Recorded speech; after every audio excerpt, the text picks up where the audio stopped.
What's going on? What's going on? Brutus here, bringing you another OneHive War Family War Recap.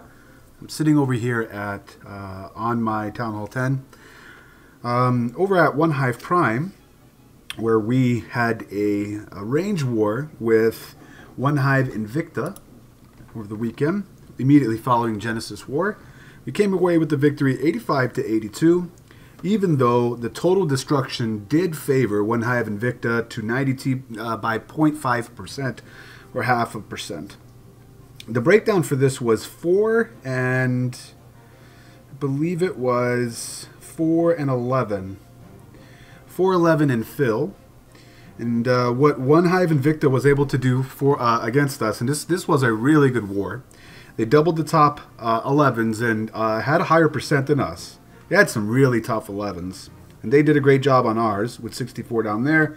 So they doubled with higher percent on the 11s, cleared all the Town Hall 10s with the exception of 3 of them. So 3 Town Hall 10s uncleared, and then of course the rest were cleared. For Prime, Prime is just, that train is a chugging, man. We have doubled the top 4 Town Hall 11s, but the percentage wasn't on our side. Like I said, they had some really tough 11s, and I'm going to show you some of those and talk through strategies, because they're really relevant in today's game.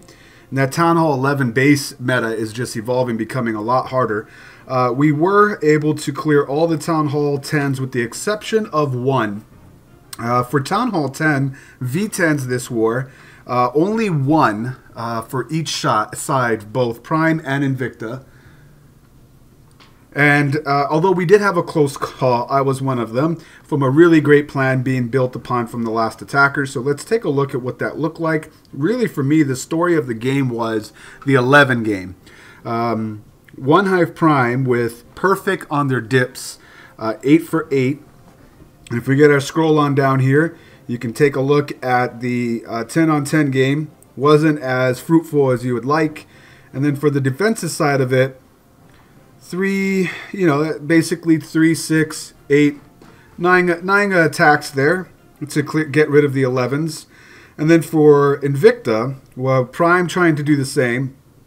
For defenses, you can take a look at that. 2, 4, 6, 7 attempts, but we didn't have the percent. We were able, I think that's where our strategy came in, where we were able to get a few more attempts 10 on 10. But if you take a look at the attacks, some heartbreakers with 7 for 10 on the dips. They also got pretty close with some 10 on 10 threes as well.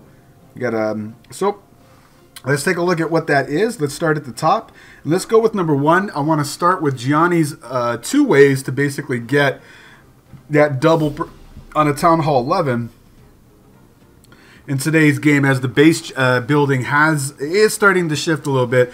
I remember when Baby or Valkyrie Baby was a legit strat out there that you could really easily get it.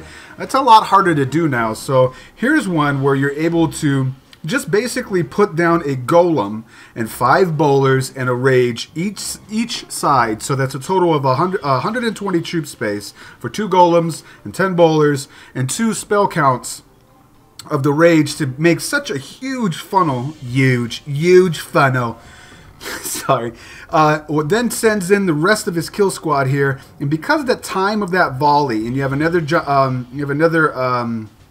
golem coming down the gut here, is able to take just 1 volley of the eagle. It's enough time to get the main attacking force of rage bowlers and beefy 40-40 royals to get into that eagle and take it out and eventually get the Town Hall. Step 1 is done.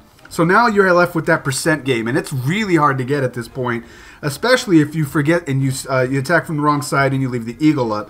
But Gionni's a pro and brings 3 baby dragons for that. And if you can take a look at what's remaining, the air defenses are closer towards the core, which leaves some opportunity to get the baby dragon. You can see it on the edges here, just to get the lowest hit point, least covered trash ring. And once it gets that percent, it's GG at that point, no pun intended. So nice job to get that one. I'm a big fan of that on the right base, where you basically you plan to encounter the or activate the eagle, but you do it in such a way that you're still able to get to that town hall and get that percent with a super wide funnel with the rage and bowlers on each side, depending on the base layout, of course. So nice job on this one, but back out. And then let's go down to one that I build upon. This was a really tough base. We are looking at this. This is a repeat strategy of Tass, who came in and popped his ability way too soon by accident. And the idea was to basically exploit this entire section right here, and you can see what it is. It's a queen charge with a late Valkyrie dive, which is still kind of risky because you have to basically have your queen charge, get the theory at least, get a ton of percentage. So you get that first, you would set yourself up for that 50% first star right away, but you're also, and you get the town hall or second star late in the game. You invest 3 spells, and the troop space doesn't activate the eagle, so you get as much of the percentage as you can up front before the eagle activates, and then it's a bum rush for the town hall before the eagle wipes out everything, or possibly you can take it out. So then you use basically a few troops, a golem, and some CC bowlers, and you can see how that's done on the bottom. To basically funnel the Valkyrie dive late. I messed up and popped my ability too soon. The ability should have been a lot later in the game. I don't know what I was thinking, but man, the Town Hall 11s hit really, really hard. Used the BK and some bowlers just to help direct the queen in there. And again, this wasn't my plan. I was basically building upon and talking through with Tass to see what other ways we could get it. And this seemed to be the best viable strategy. So there's that late Valk dive, already at 44%, and a baby dragon just to get the late 50. That rage probably was way too shallow. Should have been almost engulfing the entire core, leaning over towards the town hall. But nevertheless, it does get it done. And I did pre-scout the cheapest, most lowest hit point trash that was relatively uncovered by air defenses, and you got these corner air defenses, what makes that baby strategy kind of null and void nowadays. But I saw that opening at the bottom to get that really tough double on an 11 nowadays. So hopefully those talking points were helpful for you, because they were watching others attack, man. It really helped me. So going down some, let's look at some sweet, dirty 10-on-10 action. We have Zontra here. Believe this was fresh. I'll have to recheck that, but I know that he hit this early in the game and did quite well with the Lalo-based strategy for both of his attacks. In fact, my 99% of the war was an adaptation of his first attack on the base. It was really, really pretty. Unfortunately, it's 99%, and it did force an overkill dip from an 11, so I'm not going to show it. But I did want to give shout out to Zontro. Hope the best for you, as both of his attacks were really, really nice. Drops down the poison here, doing somewhat of a queen charge, as we were talking about. When you have that 40-40 queen, you can get a lot out of it. For this angle, he doesn't mind aggroing the hound and dealing with the CC bust. And then meanwhile, he's got BK taken for some bowlers. There's that late rage by the hound encounter, so that the queen still has the ability and stays fully healthy as she encounters the enemy queen. Eventually here, we'll see where that line goes if I just do that for you. She'll eventually walk around. Could have sworn that he wanted that queen to be dead. Could have sworn that was it. There's the rage BK. Now he encounters the queen. He still has the ability in hand, gets an Infernal Tower, CC, and the Queen, and a few Air Larrys as well. Then starts his Lalo. Still has the Queen ability to get this last air defense on this side. Really good timing on this. And the haste to zoom the Waterloons over. Finally busts the ability. Has one more hound tanking for his loons, and it's as they come over to the last air defense here, which the queen will help out on that. We'll go to ×2, and he bags a heal spell. That was something pretty. Nice job, man. ×4, nothing but cleanup. And then we'll come out of here. And then we'll go down a little bit and get into some 9-on-9 action. And I wanted to start with Adam. Really like this one as well. You know, these exposed mortars are basically there to try to ruin your spread on your golem deployment, so that you can't get as clean of a funnel with these wizards. He's got the 2 golems going down, one hitting a wall, providing just enough time for the wizards to get that funnel going on. And then opens up a wall, and they all redirect inward with the jump down into a rage bowler situation. BK hops walls, doing the dance that he does because the queen stayed in that compartment. So the bowler bounce ended up getting her. Still has the queen ability. He'll pop that late. She'll die at the top. And then the story for me was this was a lot more exciting than it needed to be. Right here, I think he missed the... I think he missed on his deployment the fact that there was a bomb tower right there, because you'll see what happens. I'll keep it highlighted. Really good deployment on the loons on this up into this point. Haste in the right spot, rage in the right spot. Still has a haste for the back end to push his wad of loons over to that last remaining air defense. And there's only 2-point defense with the bow and archer tower at this point. And he still has a hound coming over. Meanwhile, gets a little anxious and sends in those last 2 hounds on the back end. But all the hounds busted at this point.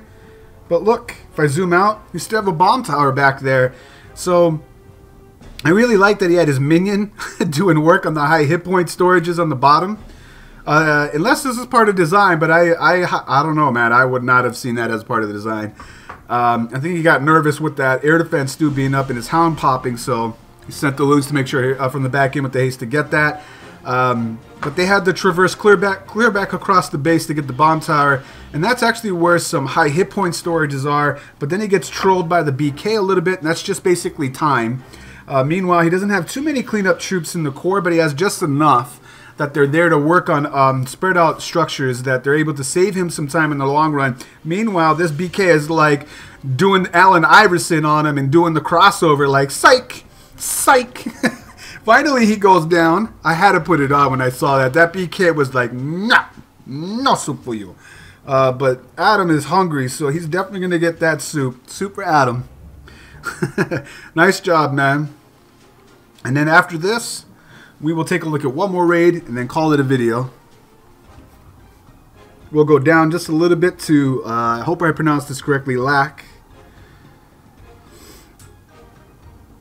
Gonna do a ground-based attack with 11 hogs, a queen walk, double jump, hobo.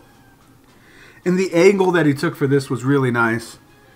Wizard to funnel. As you see, that wizard line really enables and allows that wizard to get so much value. And then the queen aggroes the archer tower, which allows that wizard to get the hut. So much value just for one troop. The sweeper pushes back the healers, which helps out his walk. Good scout, good pre-scout on that.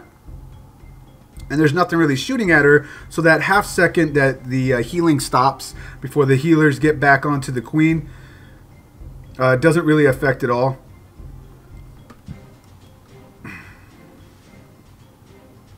Here's that first jump, get to the queen, and the second jump to get to some more defenses, as the hogs primarily are a complementary army.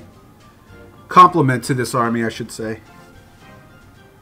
You can see how he does that with sending in the hogs from the bottom as the defenses are being distracted, which negates the need for 2 heals as he sees the Tesla farm pop up. So he reinforces that a few more, and then at the right moment he'll drop that heal down. Queen's already working on the bow, which is probably the true threat left to the hogs, as he still has that heal left. Nice loon for the back end. And there's that heal. We'll go to ×2, really pretty. Nice job to everybody over at OneHive Prime. Good job to OneHive Invicta. Was a hard-fought war, and I thought it was really great for both sides for the arranged war. Once again, it's Brutus, reminding you, you got to be better than the double. And I will check you next time.